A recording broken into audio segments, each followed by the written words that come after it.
Hello everyone, আজকে এসেছি আমি আমার দিদির বিয়ের ব্লগ নিয়ে। বিয়ে তো হয়ে গেছে অনেকদিন আগে, কিন্তু ব্লগটা আমি আজকে পোস্ট করছি। কিন্তু কেন সেটা কারণ হলো আমার মনেই ছিল না আমার দিদির বিয়ে হবে। প্রথম থেকে শুরু করি চলো। তারপরে গিয়ে দেখি দিদি বিয়ের জন্য মুখে প্লাস্টার করছে আর ক্যামেরাটা হাত দিয়ে ঢেকে দিল। বাইরে এসে আমি বিয়ের ট্রানজিশন ভিডিও শুট করলাম।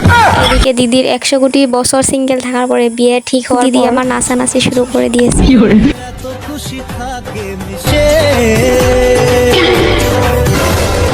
বড় চলে এসেছে, কিন্তু দিদির বর নয়, এটা হলো দিদির ভাই।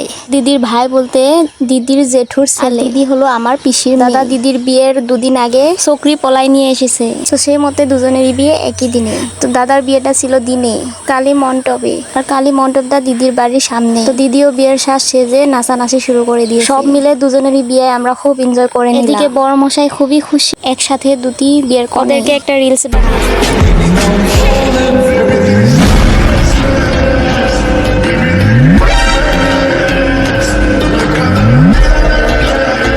আর এদিকে দিদির বিয়েটাও শুরু হয়ে গিয়েছে।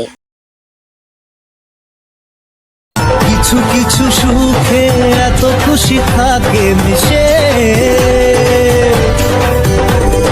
ধরা দেয় অচেনা কাছে এসে।